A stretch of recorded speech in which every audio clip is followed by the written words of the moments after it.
Tudo bem? Tudo bem, sim. Boa noite. Perfeitamente. Vamos começar o nosso primeiro encontro, certo? Um olhar voltado para a assistência farmacêutica. É um prazer estar sediando aqui esse primeiro encontro e voltar os olhos para o paciente oncológico. Me sinto lisonjeada de estar aqui hoje com vocês, tá? Essa parceria do Centro de Pesquisa, de Ensino e Pesquisa da Hospital Primavera, certo? E trazer um pouquinho sobre a assistência farmacêutica, sobre o olhar do farmacêutico, para toda essa visão, é bom demais falar um pouquinho sobre a nossa rotina, do nosso trabalho, e vão ser divididos em alguns encontros, certo? Mensais, onde a gente vai trazer um profissional de cada área, e como mediador teremos nossos farmacêuticos da casa, certo? E gostaria de falar com vocês um pouquinho sobre a rotina do Centro de Oncologia do Hospital Primavera, trazendo Daniela Mello, minha referência no momento em oncologia, minha preceptora de estágio 2 vezes, tá? Mas ela é um bebê, gente. Não se deixe enganar. E, basicamente, atualmente, nosso Centro de Oncologia do Primavera conta com 6 oncologistas e a gente acompanha uma rotina de cerca de 230 pacientes atualmente. E vai ser um prazer conversar um pouquinho com Dani, também sobre a rotina dela e o olhar voltado de forma ambulatorial para os pacientes, certo? Tá tudo ok, Dani? Tudo sim. Eu vou compartilhar aqui, tá? Pode sim.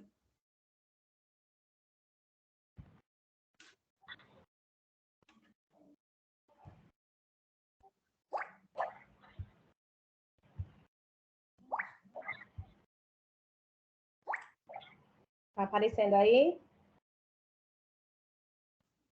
Assim. Pronto. Pessoal, boa noite. Então, como a Camila falou, meu nome é Daniela. Atualmente, eu sou coordenadora da Oncoematos, aqui em Aracaju. E vou estar falando com vocês um pouquinho sobre a atuação do farmacêutico na oncologia, como a Camila já adiantou. Então, só para situar vocês um pouquinho, a clínica Oncoematos, a gente faz parte da Rede AMO, que é uma clínica que começou em Salvador, a unidade principal é lá, e eles têm outras unidades nos interiores da Bahia. Tem aqui também que a gente, né, aqui em Aracaju, e tem também em Natal. E aí a Rede DASA, que é uma rede nacional, que tem hospitais, clínicas de diagnóstico, comprou a AMO e todas as unidades que a AMO já tinha, né? Então a gente está junto. Então, atualmente, a gente faz parte da Rede DASA, tá? Eu vou começar falando um pouquinho e qualquer pessoa que quiser, eu não estou conseguindo ver ninguém, né? Só a apresentação que está aparecendo para mim. Mas se alguém quiser falar, pode interromper, pode abrir o microfone, pode perguntar, sem problemas nenhum, certo?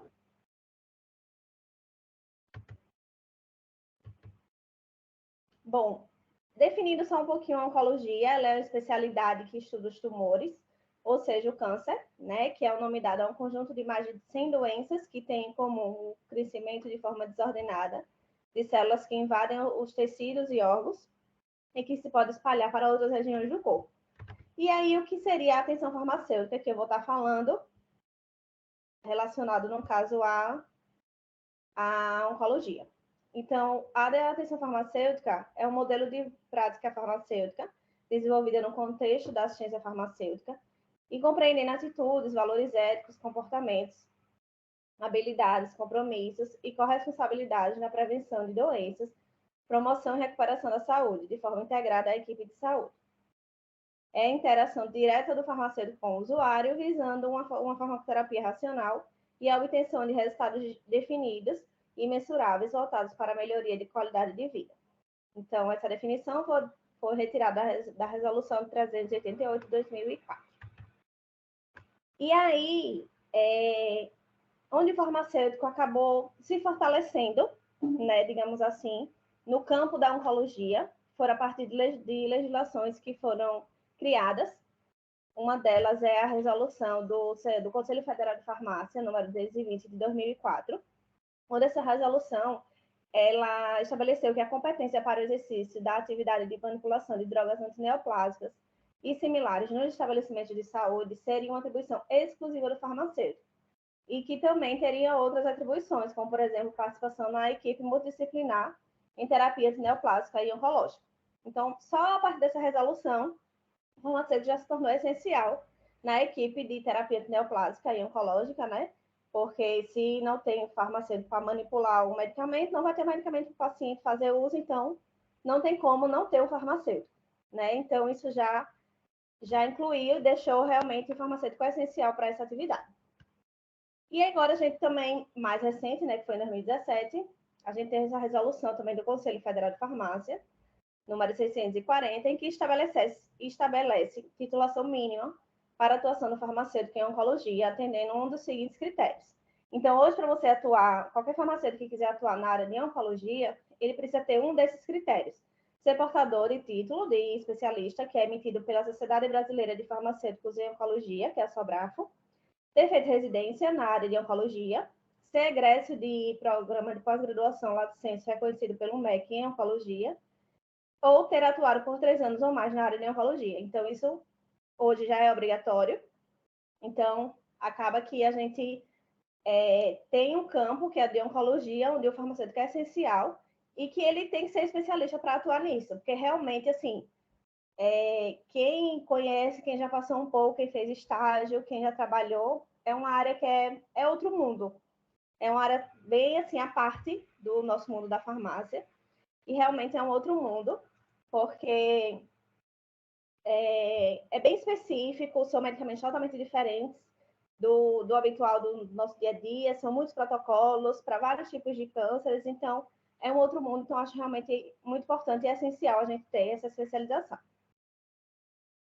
E aí, eu vou estar falando para vocês um pouquinho com relação às atribuições do farmacêutico na oncologia. E aí, dentro dessas atribuições, eu vou estar explicando um pouquinho o que a gente faz lá na clínica, na Oncoemax. Primeiramente, a gente tudo começa com a seleção e padronização de materiais e medicamentos. E para isso existe a comissão de farmácia terapêutica, que é a comissão responsável por essa atividade, né, de selecionar e padronizar medicamentos. Só que, como a gente faz parte da rede, né, da AMO, a AMO ele já tem essa comissão de farmácia terapêutica, que é uma equipe que contém farmacêuticos, né, assim como os outros profissionais que são exigidos pelo regimento interno dessa comissão. E, então, eles são responsáveis por padronizar, seja materiais, seja medicamentos, de todas as unidades que eles são responsáveis, né? Então, não é na nossa clínica que essa seleção é feita. Então, é padronizada, é feita a seleção e padronização lá na AMO, que serve para todas as unidades. Então, a gente segue tudo deles, tá? E eles também são responsáveis por cadastrar esquema terapêutico no sistema. Então, todos os protocolos que existe ou que algum médico sai um protocolo novo e eu quero fazer um paciente, a gente abre um chamado e solicita para a comissão de farmácia terapêutica fazer o cadastro desse esquema no sistema. Mas por quê? Porque, assim, além da literatura que o médico manda, né, que ele quer seguir esse esquema que está na literatura, é colocado realmente no sistema tudo de acordo com o que está na literatura mesmo. Toda a ordem de infusão, quais são os medicamentos, quais são as doses preconizadas, qual é a diluição, qual é o tempo de infusão. Então, quando o médico vai prescrever, que ele puxa já o esquema, já está todo cadastrado e todo certinho no sistema, né? Claro que ele pode fazer alteração se ele quiser, e aí a gente continua. Uma outra atividade, a gente que eu vou falar mais na frente, é a validação da prescrição, mas isso já é uma barreira para que ele não faça, não prescreva nenhum esquema já errado, né? Digamos assim. Então, isso já ajuda também. Então, depois dos medicamentos todos selecionados, padronizados, enfim, a gente também tem a gestão do estoque, que essa parte eu que faço, tá? Outra coisa, a área da solicitação de compras, a gente faz solicitação de compras mensais e também conforme demanda. O nosso setor de compras também não fica aqui, também fica situado em Salvador, que é a equipe de suprimentos de lá, mas a gente faz toda a gestão que é necessária, que no caso é ver realmente as nossas agendas, as nossas compras mensais, tudo que for saindo de acordo com os últimos consumos dos meses. eu faço a solicitação baseada nisso. E também conforme demanda, por quê? Não quer dizer que a gente tem todos os medicamentos oncológicos disponíveis em quantidades boas no nosso estoque, até porque não tem como ser assim. Eu acho que, como todo mundo sabe, os medicamentos oncológicos, a maioria deles, eles são de extremamente alto custo, né? Muito caros mesmo, então a gente não pode ter muitos medicamentos em estoque. A gente acaba tendo aqueles que são consumidos com frequência.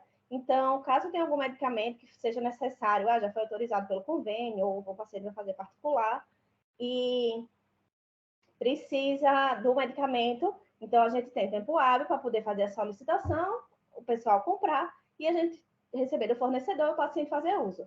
Até porque uma clínica é ambulatorial, né? A gente não tem serviço de urgência e emergência. Geralmente, quando são doenças mais emergenciais, como quando descoberta de uma leucemia, por exemplo, o paciente ele se interna para poder fazer o protocolo em assim, tempo mais hábil, né? Então, a gente também faz essas compras conforme a demanda. Além disso, de eu já fazer essas compras, eu faço a conferência semanal das agendas também. Por quê? Para poder ter a certeza. De repente, eu solicitei compra, teve algum problema, o fornecedor não entregou. Então, a gente precisa fazer isso mais de perto. Além de eu fazer essa conferência mensal e fazer essa solicitação de compras, eu confiro também semanalmente as agendas dos pacientes, né? Para ver se não teve, pode ter acontecido algum imprevisto, seja na entrega do medicamento, seja com o paciente, enfim. Então, para ficar mais redondo e mais amarrado mesmo, a gente faz essa conferência para poder evitar que, de repente, por algum motivo, o medicamento não chegou, o paciente foi agendado, chegou para fazer o tratamento e não tem o medicamento. Então, a gente não pode passar por isso, né? Então, é tudo muito amarrado para poder não estar correndo esses riscos, digamos assim. Além disso, a gente também tem um sistema onde aparece sempre para mim os pacientes novos que já estão autorizados pelo convênio e já estão aptos para fazer uso fazer o tratamento dele, né? A gente tem um setor de agendamento que faz todo esse processo. E aí eu vou fazer, vem para mim só a parte que o ano está ok, para ver se tem o medicamento no meu estoque. Então eu vou olhar para ver se todos os medicamentos que ele vai fazer, de acordo com o protocolo dele, está disponível, de acordo com a dose dele, ou se eu vou precisar fazer compra. Então já é um outro ponto também que a gente analisa. Além disso, a gente também faz controle de validade, né, de itens, de materiais e medicamentos que estão próximos a vencer, porque a gente tem permissão de fazer troca, mas entre as nossas unidades apenas. A gente não é autorizado a fazer troca com outras unidades, né, que não seja que são dentro da rede, porque eles entendem que tem todo um modelo de armazenamento, de conservação, que seguem, que todo mundo segue o mesmo padrão, né, das unidades, então só somos autorizados a fazer essas trocas entre as nossas unidades, até porque tem outras unidades que podem estar fazendo uso do medicamento, que para mim está perto de vencer e não tem ninguém usando. Então, a gente pode fazer essa troca e a gente faz esse controle mensalmente, né, para ficar mais amarrado. Um outro ponto que também entra nessa parte é a conferência mensal de carros de emergência, que a gente também faz, e dos consultórios médicos também. Por quê? Os médicos acabam recebendo medicamentos, materiais de amostra grátis e acabam tudo guardando lá, então acaba não tendo controle e a gente, como farmacêutico, tem que ter esse controle. Então, a gente também faz essa conferência do que tem nos consultórios médicos lá da clínica, para estar evitando que se perca, os que fiquem desvencidos lá, sem necessidade, né? Até porque a gente não pode deixar medicamentos vencidos. Outro ponto também que a gente faz são os inventários mensais da curva A. Então, todos os medicamentos que são da curva A, eles são inventariados mensalmente, né? Semanalmente, a gente faz uma contagem já desses medicamentos da curva A, já para ver se não tem realmente nenhuma divergência. E mensalmente, a gente faz efetivamente de que registra no sistema, digamos assim, esses itens. E semestral, a gente faz o inventário do estoque todo. Outro ponto é com relação ao recebimento, armazenamento e dispensação. Então, a gente tem um auxiliar de farmácia, que é responsável pelo recebimento. Então, tudo que o pessoal de suprimentos, o setor de compras lá que está em Salvador, tudo que eles fazem, eles geram a autorização de fornecimento. Então, a gente sabe tudo que foi comprado, tudo que vai chegar. Qual fornecedor que vai chegar, qual item que vai chegar, a previsão de entrega, a quantidade, tudo. Então, quando a gente vai receber, a gente já sabe o que está para chegar, porque a nota fiscal tem que bater com essa autorização de fornecimento, que foi o que eles compraram, né? E aí, no recebimento, é feita toda a conferência de quantidade, de validade, de temperatura, né? E aí a gente faz o armazenamento também correto. A gente também tem etiquetas que identificam, né, essa diferença entre os medicamentos para facilitar no armazenamento e para ter mais cuidado, como etiqueta vermelha para medicamentos de alta vigilância, etiqueta azul para medicamentos de geladeira, etiqueta preta para medicamentos psicotrópicos. Tudo isso a gente também é uma sinalização a mais, né, para poder estar evitando qualquer erro. E tem a dispensação, né, que quando no nosso sistema, depois que a gente precisa dos medicamentos, o paciente chegou, a enfermagem triou, tá tudo ok, o paciente tá ok, vai fazer o tratamento hoje. Então, ela libera o paciente no sistema, a gente, como farmacêutico, faz a solicitação no sistema para a nossa farmácia, né, para auxiliar, fazer a dispensação, fazer a página, a dispensação e cair tudo na conta do paciente. Então, ela faz a dispensação também correta. Quando a gente pede o medicamento, ele já sai com o kit todo amarrado, que isso tudo é cadastrado pelo pessoal da CFT também. Então, tudo é cadastrado no sistema, então a gente pede o medicamento, automaticamente ele já sai qual é o soro, qual é o equipo, agulha, seringa, já sai tudo amarrado, que aí facilita no momento da dispensação também.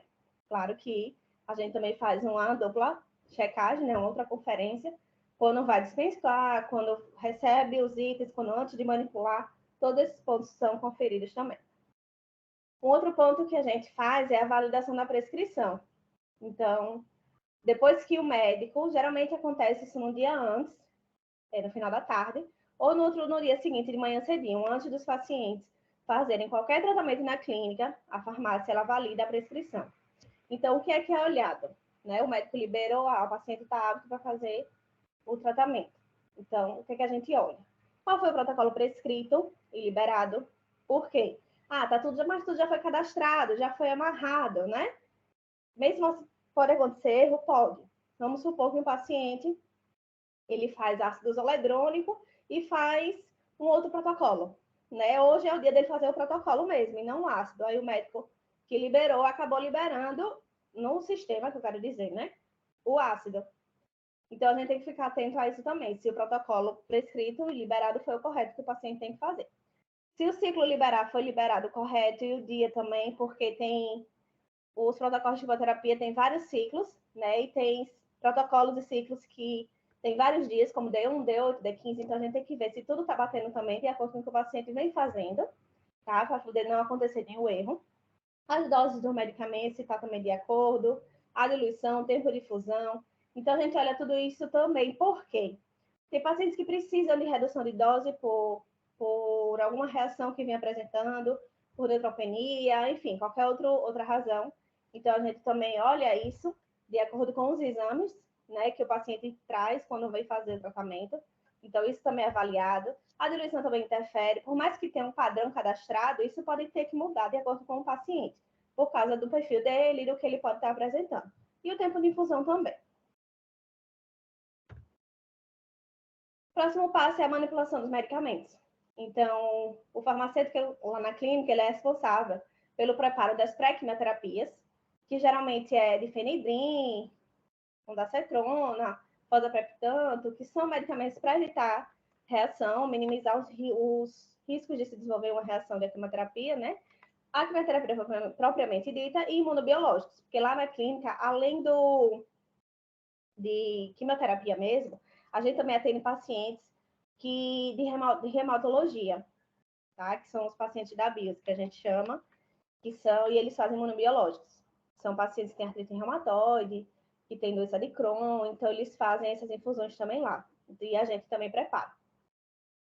E para preparar os quimioterápicos, né, tem toda uma paramentação correta, né, que são 2 pares de luvas estéreis, avental impermeável, touca, propel, óculos de proteção, máscara de camão ativada, então a gente segue tudo que preconiza a RDC, tá? De acordo com também como deve ser feita a paramentação, enfim, tudo como a gente deve fazer para nos proteger na hora da manipulação é feito.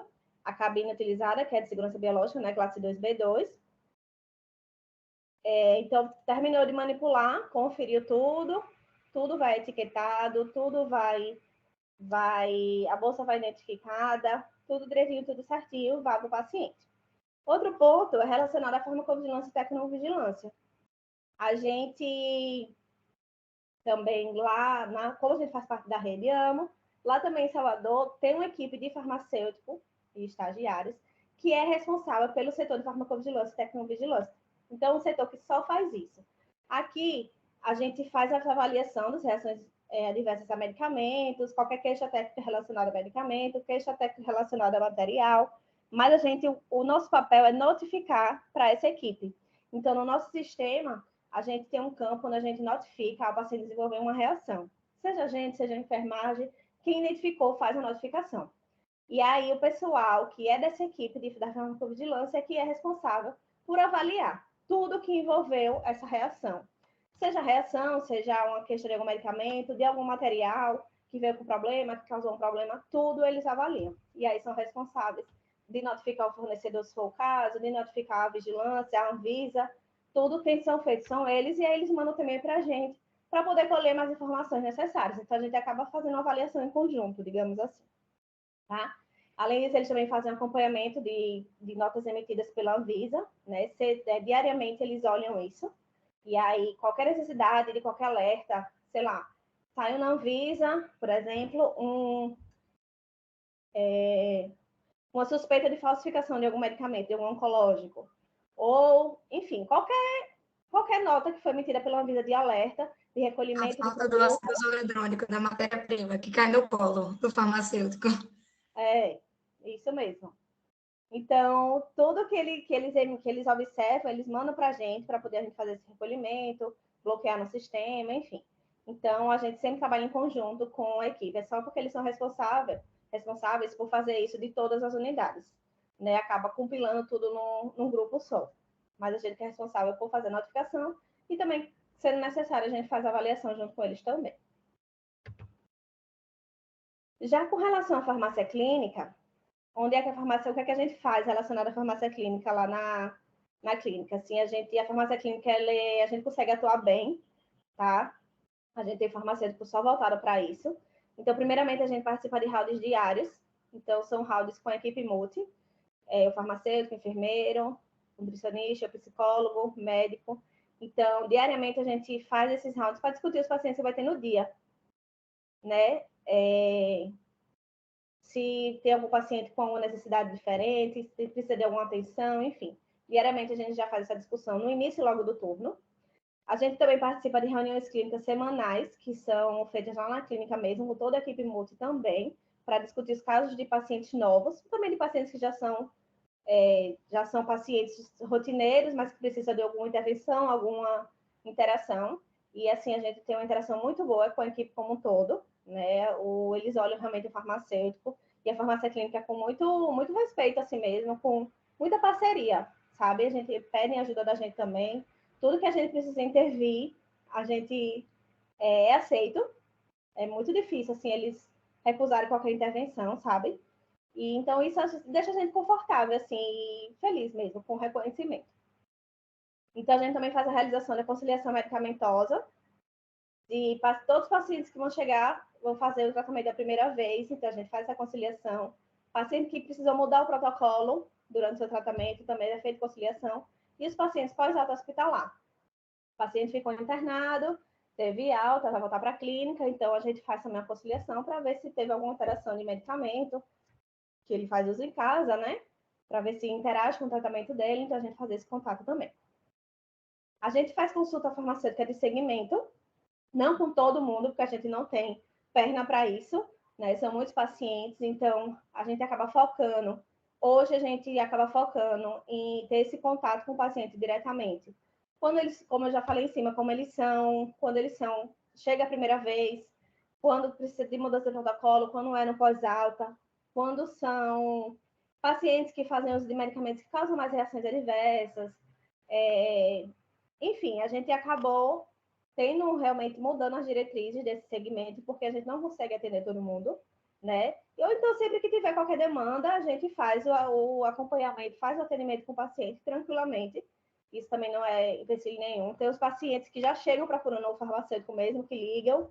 Jéssica tá aí também, que trabalha comigo, já sabe que tem aqueles pacientes que a gente quer filho, porque ele realmente procura o farmacêutico mesmo se sente seguros com a gente, tem uma relação muito próxima mesmo, além de monitoramento de exames, né? Então, tem protocolos que requerem um acompanhamento mais de perto mesmo, de estar monitorando determinados tipos de exames, então a gente também tem esse contato mais direto, tá? E aqui eu só trouxe umas fotos para mostrar o formulário de orientação farmacoterapêutica.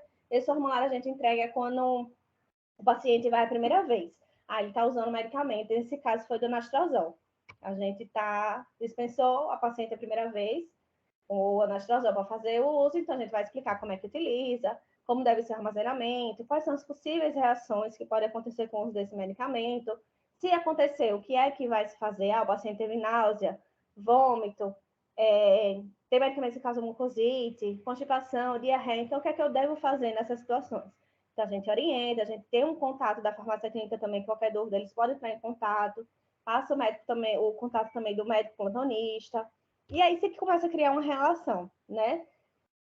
De todas essas informações. E esse outro que eu trouxe também é um calendáriozinho para o paciente meio que se nortear, porque tem protocolos que é bem complicadinho, mesmo sendo de comprimido. O paciente de comprimido, né? É bem complicadozinho. Então, a gente precisa, e também depende muito do paciente, da orientação, enfim. Então, a gente acaba fazendo esse calendário para poder orientar melhor, e eles gostam bastante também. Além disso, também a gente participa de algumas comissões. Tem a Comissão de Controle de Infecção Ambulatorial. Essas comissões todas são da rede. Então, tem representantes de todas as unidades que fazem parte dessas comissões e é uma comissão única, que é da rede toda, tá? Então, a gente também participa, o farmacêutico também está presente, né? Como eu disse, na Comissão de Controle de Infecção Ambulatorial, na Comissão de Farmácia Terapêutica, auditoria de prontuário, então a gente audita prontuários de outras unidades, né, para ter questão de conflito. Tem auditoria clínica também, que a gente faz na nossa própria unidade também. No caso, a farmácia audita a enfermagem audita a farmácia. Também é uma comissão que a gente participa. Núcleo de Segurança do Paciente, que é a comissão onde a gente vai discutir os eventos adversos ocorridos também nas unidades. Né? A gente também, no nosso próprio sistema, a gente notifica qualquer evento que venha acontecer. Se tiver, sei lá, uma dispensação incorreta, uma falha da equipe, seja farmácia, enfermagem, da médica, de qualquer coisa. Então, a gente pode notificar, e aí, a depender do evento, se for um evento mais grave, a gente leva para o núcleo de segurança do paciente para estar discutindo sobre o evento, né, e trazendo melhorias para estar evitando e reduzindo os riscos ao paciente. E também na comissão de óbitos, são discutidos os óbitos dos pacientes. Outro ponto é a confecção e atualização de POPs, né, acho que todo mundo sabe, que são procedimentos operacionais padrão, então precisam ter. Então, tem muitos que englobam as unidades todas, porque é um padrão, mas tem algumas peculiaridades que vai de unidade para unidade, então a gente acaba tendo que estar atualizando e modificando algumas coisas dos POPs também. E isso precisa estar sempre em dia, anualmente. E para finalizar, a gente termina tudo nos nossos indicadores, né? Onde a gente vai mensurar nossos resultados, para saber o que a gente está fazendo, se está correto, se está bom, se não está, como é que eu posso fazer para melhorar, né? Então, a gente mede tudo através dos indicadores. E aí, eu trouxe para vocês verem também alguns dos nossos indicadores, tá? Que a gente faz lá na clínica. Uma deles é a taxa de efetividade nas barreiras para dispensação de medicamentos. Então, a meta é 99,5% e a gente sempre consegue bater a meta, porque a gente realmente trabalha numa linha toda de acordo com os padrões mesmo. Então, a gente aí, graças a Deus, acaba conseguindo sempre atingir essa meta, onde a gente faz a relação de quantidades de dispensações, que isso vai desde bolsas manipuladas, medicamentos que já estão prontos, que são dispensados, medicamentos de via oral também, e quantos deles tiveram algum erro, né, da dispensação. Então, esse indicador é feito assim. A gente hoje tem uma média de 800 se lá vai dispensações entre todos esses que eu digo, e aí depende muito de mês a mês, né, uma média mesmo. Outro indicador que é extremamente importante é o índice de aproveitamento de medicamentos. Então, na oncologia, a gente não usa um frasco inteiro de muitos medicamentos para um paciente. É tudo calculado, eu acho que não tudo exatamente, que a gente não vai abranger 100%, mas a maioria é calculado pela superfície corpórea do paciente, que pega o peso e a altura dele. Então, não é um frasco por paciente. Então, isso acaba tendo que abrir vários frascos, e aí, por isso que a gente tem todo um conjunto com o pessoal do agendamento para agendar os pacientes com o mesmo protocolo nos mesmos dias, para poder a gente gerar um aproveitamento melhor dos medicamentos. Porque isso é uma prática que é feita em todas as clínicas, tá? Isso gera um indicador de farmacoeconomia, né? Quanto a gente consegue economizar juntando esses pacientes, porque a gente otimiza a dose entre eles, acaba otimizando os frascos, tá? Então, esse indicador ele é feito com o valor que a gente conseguiu otimizar de medicamentos e sobre o valor que a gente conseguiu otimizar, mais o que a gente não conseguiu otimizar, o que a gente precisou jogar, tá? Porque tem medicamentos que, vamos supor que tem um paciente só em uso, que a dose não foi completa, então o resto não tem estabilidade, a gente tem que descartar, né? E aí a gente tira nosso resultado daí, a nossa meta estabelecida de 75%, a gente sempre fica entre 90%, 90 e poucos por cento também, a gente consegue ter um aproveitamento bom. Outro indicador é índice de perdas por validade e quebra. Tudo que a gente não conseguiu trocar, enfim, a gente acabou perdendo. Ou então quebra também, por qualquer razão que seja. E aí esse valor é sobre a posição geral de estoque, que quanto a gente tem de estoque e quanto foi perdido. Nossa meta é de 0,25%. Outro indicador é o índice de acurácia, relacionado à curva A, por isso que a gente faz os inventários mensais, que isso é onde a gente puxa e tira nosso resultado, nosso indicador. Nossa meta é de 100%.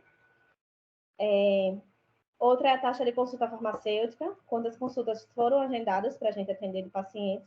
E quando a gente conseguiu atender, a nossa média é de 60 consultas, 50 e pouco, 60 consultas mensais. Nossa meta é de 90%. Outro indicador é a taxa de aceitação de intervenção farmacêutica, que a gente faz, esse indicador está relacionado à farmácia clínica mesmo, quando a gente vai atender o paciente, se a gente precisou intervir o médico alguma coisa, né? Precisou ser feita alguma redução de dose, por alguma reação que o paciente apresentou, precisou intervir com alguma outra situação, precisou encaminhar para o nutricionista e precisou encaminhar para o psicólogo, porque a gente conversou com o paciente e viu essa necessidade. Então, tudo isso é intervenção. Nossa meta é de 70% e a gente sempre também consegue a aceitação. Na maioria dos casos, a gente consegue. Caso não aceite a intervenção, eles têm sempre alguma justificativa a aceitar. Um outro indicador é a taxa de conformidade das prescrições no momento de validação farmacêutica. Nossa meta é de 98%. E esse resultado a gente consegue obter no momento da validação da prescrição, como eu mesmo falei, olhando realmente a questão de dose, diluição, de se o protocolo liberado foi corretamente, o ciclo, o dia. E a gente também, sempre que detecta uma não conformidade relacionada à prescrição, a gente fala com o medicamento que está de plantão, com o médico que está de plantão, e ele faz o ajuste sempre também. Isso daí a gente também sempre consegue atingir a meta.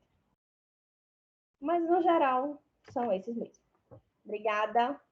Era isso. Deu uma abrangência assim, bem geral, um pouquinho de cada coisa do que a gente faz. E aí, qualquer dúvida pode perguntar, estou aberta. É aquele velho UFA. É o farmacêutico bombril de mil e uma utilidades, sendo que a gente passa a ver um novo olhar para a oncologia. É cada detalhe minucioso que entrega a infusão perfeita para o paciente. Acaba que todos os pontos são completamente convergentes. A maioria dos centros de oncologia são muito parecidos.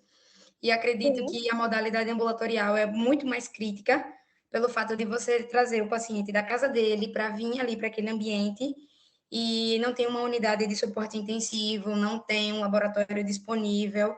Então, o paciente literalmente vai sair da casa dele com tudo certinho para fazer a infusão. Então, se ele não puder fazer a infusão naquele dia, ele vai voltar, seja do interior, de muito longe que ele veio, ou da própria capital. Muito paciente de interior, então precisa olhar muito isso, a interação com a equipe multi como um todo tem que estar andando perfeitamente. Perfeitamente. Isso mesmo. Isso mesmo, de mãos dadas. Acredito que o bônus de se ter um centro de oncologia dentro de um hospital está aí. Pelo fato da gente ter o suporte intensivo, é um paciente, sem falar que são protocolos críticos, é um paciente que está submetido ali a um protocolo que, se ele não tiver perfeitamente alinhado, o fato da gente fazer uma pré-quimioterapia, preparar o corpo do paciente para ele receber aquele tratamento, se ele não tiver apto naquele dia, se o organismo dele não reagir bem, acaba que é um risco que está se expondo. Então, o papel do farmacêutico em avaliar se ele está com corticoide, se ele está com antihistamínico, se ele está com antiemético, porque ele pode ir para casa com muita náusea, se a profilaxia não for aplicada da forma adequada. E ter tudo isso, e ainda ter que checar diluição, se está nos conformes, tempo de infusão, porque uma infusão que não for estabelecida no tempo adequado também proporciona reação.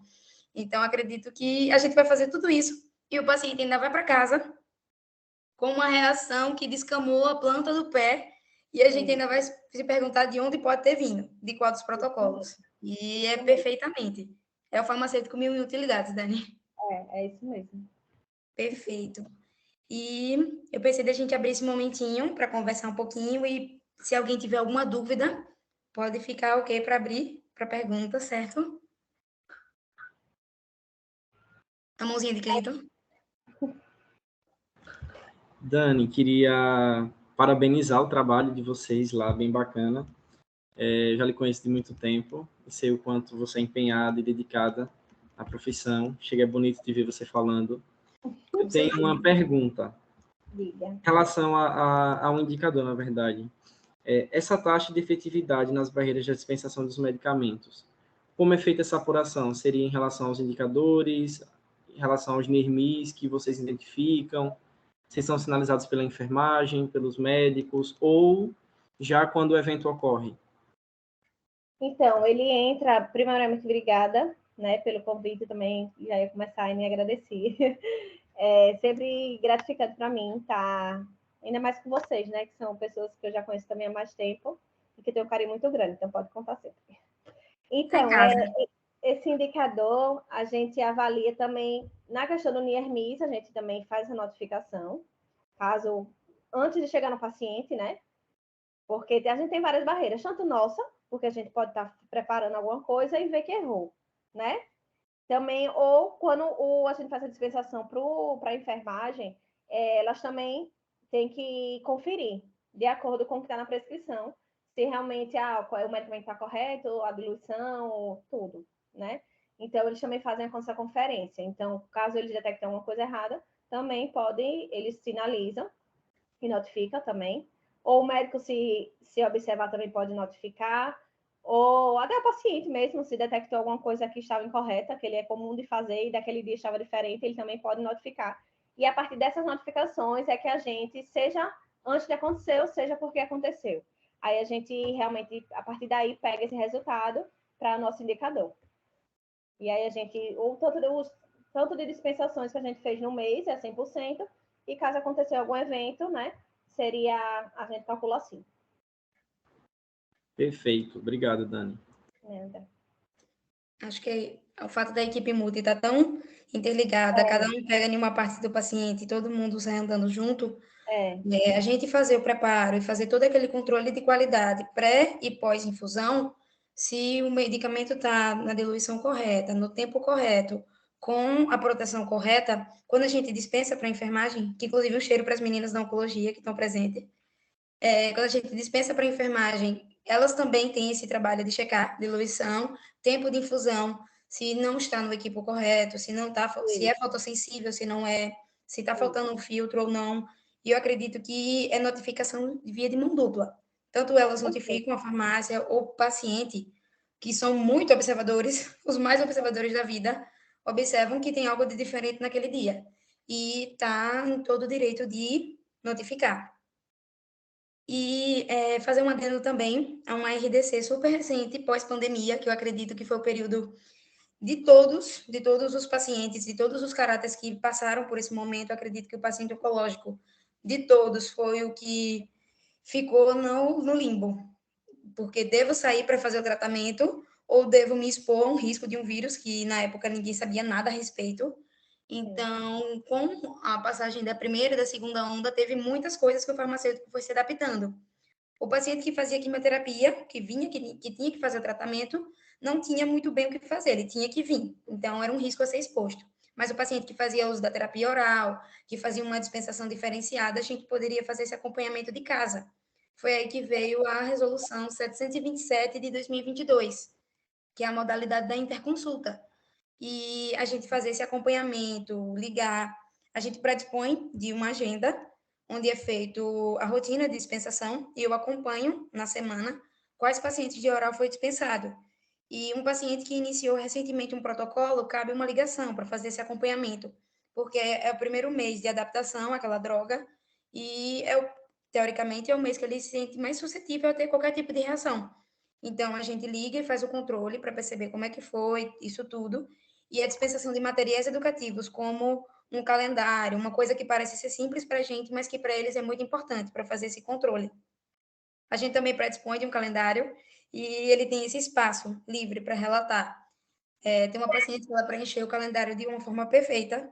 Ela teve afta com o início do tratamento, ela marcou os dias que foi para a sessão da laser terapia, teve náusea, chegou a vomitar, não cheguei a vomitar, fiz uso do antiemético, não fiz uso do antiemético, tive formigamento nas mãos, não tive. Então, tudo isso é importante, pelo menos para a gente ir controlando o desenvolvimento e a adesão à terapia desse paciente, certo? E alguém mais com dúvidas? Momento de perguntas.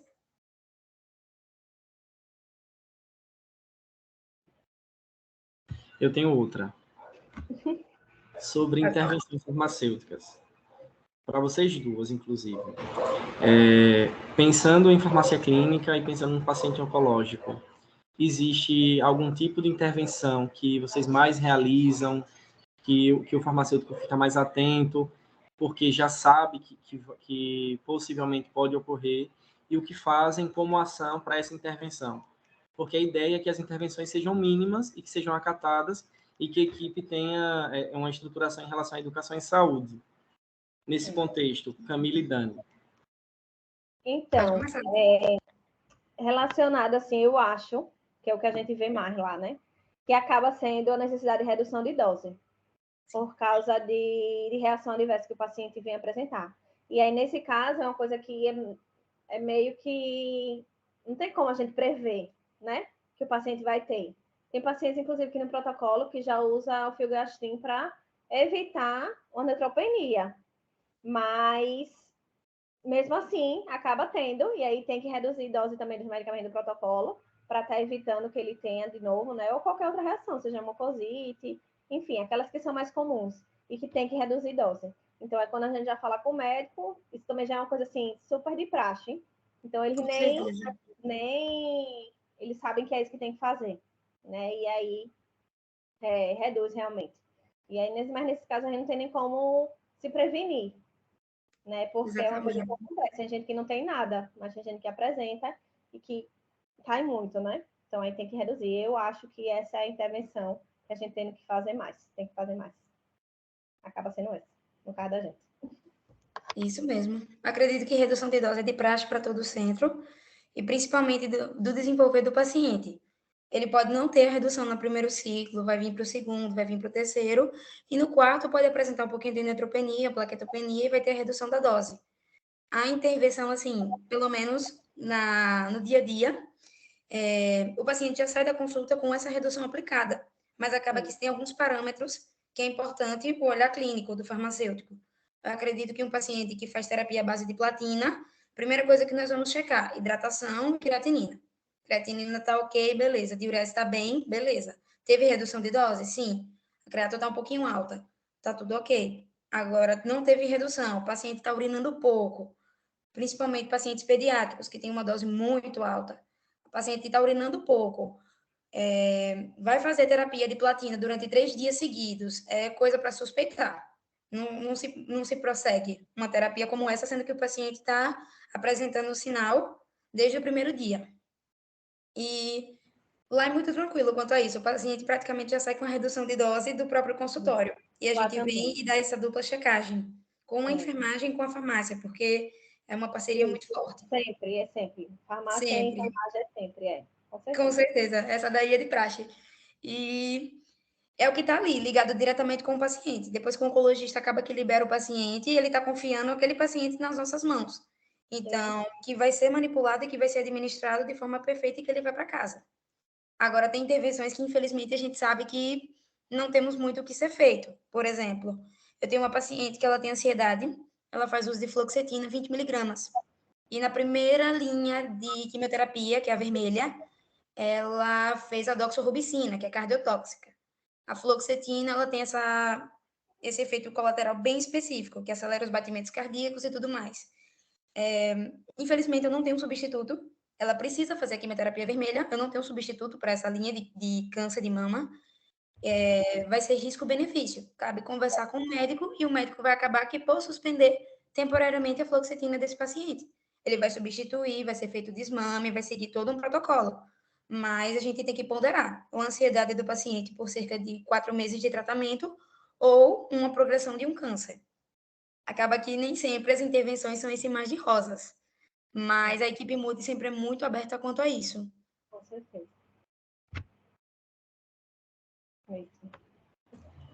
Outra pergunta é em relação à farmacovigilância e tecnovigilância. Como vocês fazem para acompanhar os recall dos fornecedores? Existe alguma sistemática, uma periodicidade em relação a esse acompanhamento? Queria que vocês falassem um pouco. Então, no meu caso, como eu já falei até na apresentação, como a gente faz parte da rede, eles têm uma equipe que é só de farmacovigilância e tecnovigilância. Então, eles são responsáveis de fazer isso. Diariamente, eles olham tudo que a Anvisa está emitindo e, caso seja necessário, eles mandam para todas as unidades. E aí a gente segue, seja para recolhimento de algum item, seja para bloquear, enfim, com qualquer ocorrência. Eles que fazem isso, dão esse apoio a gente, né? Então a gente atende, só faz atender, na verdade, né? Porque eles só ficam olhando isso, então, e analisando, né, as reações que foram notificadas ou qualquer queixa técnica. Então, caso eles notifiquem ou recebam alguma notificação, alguma nota, algo da Anvisa, eles passam para todas as unidades e a gente segue também com o cumprimento do que foi solicitado. Com certeza. Acredito que eu tenho um pouquinho mais de dificuldade com essa questão, porque eu tenho uma compradora fixa, que é literalmente meu braço direito e uma perna, talvez, e ela fica em contato direto com os fornecedores. Acaba que, por parte da oncologia, a gente acaba que tem os contatos diretos dos representantes dos medicamentos, porque é uma questão que precisa ter um contato mais direto.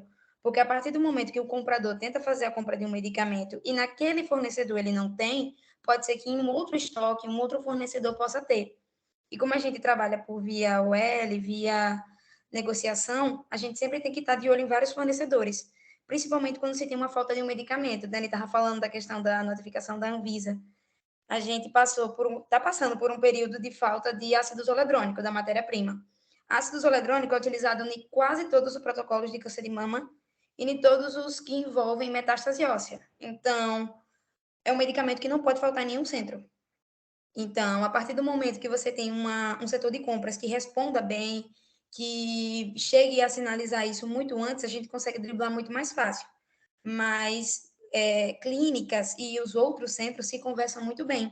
Eu acredito que a gente tem uma parceria muito forte, principalmente os farmacêuticos da oncologia, da hospitalar também. A gente tem essa parceria muito forte e um ajuda o outro. Principalmente que são medicamentos de alto custo. Não são medicamentos que a gente tem na geladeira parado à disposição. Eu não vou ter um medicamento super caro para uma terapia super específica esperando o paciente vir, porque eu corro o risco dele vencer na geladeira, ou então do paciente vir a óbito, e tudo isso é comprado mediante agendamento. É uma programação que é feita e tudo isso é preparado para receber aquele paciente. Então, a gente acaba que conta com essa parceria, que na maioria das vezes ou antecipa um tratamento, que é muito importante, aquele paciente necessita iniciar o mais rápido possível, ou então cumpre uma falta, que a gente está muito apertado e tudo mais. É nessa caminhada que nós vamos. Mas é de suma importância ter um comprador bem próximo do farmacêutico. Com certeza. O meu fica lá em Salvador, mas é como se estivesse aqui. É como se estivesse aqui. Você manda mensagem, tipo, no WhatsApp. Eu falei mais com ela do que com minha mãe essa semana. É bom que é uma confiança que você tem, né? Qualquer perrengue a gente já corre. Com certeza. Com certeza. Meninas, digamos que em um desses recall que os fornecedores sinalizaram, no caso de Dani a rede, mas o paciente já tem utilizado um medicamento que foi evidenciado. Existe alguma sistemática em relação à comunicação ao paciente, acompanhamento, pensando em núcleo de segurança do paciente também, que a gente notifica, né, a eles os eventos graves ou catastróficos. Sim. Mas digamos que o paciente ele só utilizou um medicamento que foi evidenciado pelo fornecedor. Existe alguma sistemática de ambas? No caso da gente, é monitoramento mesmo do paciente. Monitorar se ele apresentou alguma possível reação, algo que pudesse justificar, né? A gente não chega para poder falar diretamente ao paciente, né? Caso não tenha acontecido nada. A gente vai, porque a gente pode acabar causando um alarde, e às vezes sem necessidade, né? Então, a gente vai monitorar o paciente, deixa a equipe multi também ciente e vai monitorando também ele. É o que faz mesmo. É literalmente isso, a gente monitora ele de perto e acaba que não comunica imediatamente, porque na maioria das vezes aquele paciente pode não ter tido nada. E o fato da gente comunicar pode literalmente desencadear uma reação imunológica nele. Então, assim, o fato de monitorar e verificar quais pacientes chegaram a utilizar, observar quais são as reações mais comuns que estão sendo relatadas, é monitoramento de perto. É o farmacêutico vigilante. Isso. Como a gente tem rastreabilidade do medicamento, né? Isso. A gente consegue saber exatamente cada pessoa que utilizou. Então, consegue Isso. fazer esse monitoramento de perto mesmo. A rastreabilidade nesse sentido é essencial. Validade e lote, acredito.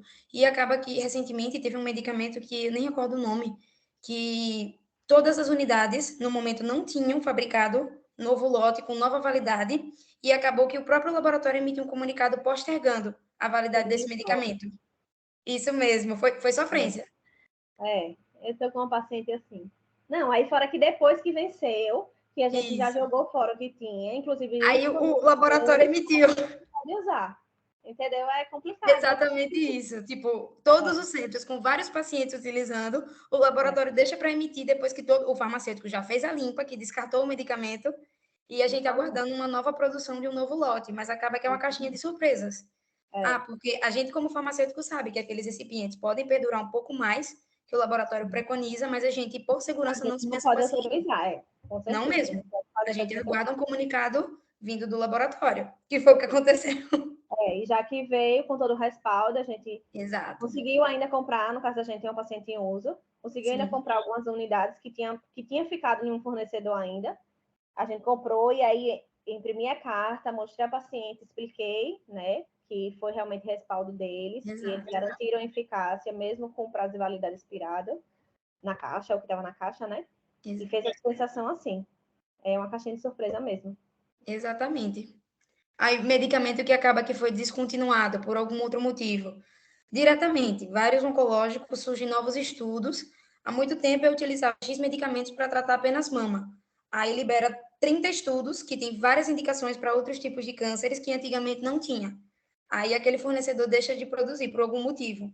Aí vai a comunicação com o oncologista. O que eu consegui comprar, a gente consegue tratar o paciente. O que eu não consegui, a gente precisa trabalhar em um substituto.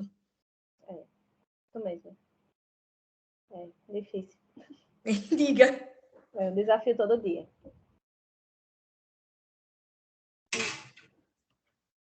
Acabei as perguntas. Obrigado. De nada, pessoal.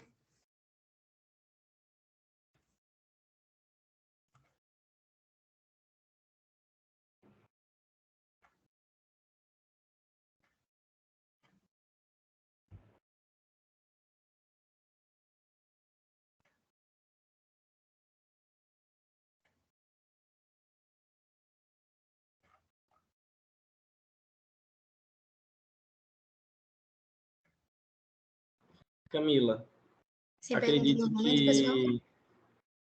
Vocês me escutam? Sim. Não sei se alguém tem mais perguntas. Acho que a gente completou 1 hora de reunião. Perfeito. Foi bem... Estou muito feliz com esse primeiro momento. Foi bem enriquecedor. Enaltecer a nossa profissão em vários âmbitos. Nós somos generalistas, né? Estamos atuando em várias... Podemos atuar, na verdade, em várias áreas. Isso é muito bacana e mostrar o trabalho, como você mesmo disse já anteriormente, meio que similariza, que é bem semelhante ao que um desenvolve em comparação ao outro. Tem alguns indicadores aí que Dani apresentou que eu achei bem bacana. Não sei se você aplica e acompanha, mas seria bem interessante em relação, principalmente à acurácia do estoque, os inventários, a forma como é feita e desenvolvida. Acho que foi um momento real de troca, de agregar, de amadurecer. a gente sempre está em busca, né, da melhoria contínua, que é o nosso foco. A gente passa por acreditações e isso só nos fortalece como profissional, como pessoa, em processo também. E esse entendimento, né, da maturidade, da importância de entender que estamos em evolução e que está tudo bem a gente ter pontos de melhorias. Acho que é bem bacana e fazer essas trocas bem transparentes em relação aos processos é bem importante e me deixa muito feliz. Eu sei que a todos também. Vários farmacêuticos, estagiários, enfermagem. Queria agradecer a todo mundo também que participou e de estar presente. E novamente a Dani e a você por ter feito essa mediação aí brilhantemente. Obrigada mesmo. Agradeço pelo momento. Sempre. E a gente vai continuar fazendo as trocas, que já se faz, né? Com certeza, com certeza. Eu agradeço pelo convite, agradeço demais pela presença de Dani, foi um prazer, um reencontro. Obrigada a vocês. Pessoal, e muito obrigada a todos que estão presentes. Obrigada, pessoal. Boa noite. Um abraço e até a próxima. Boa noite. Boa noite. Tchau. Tchau.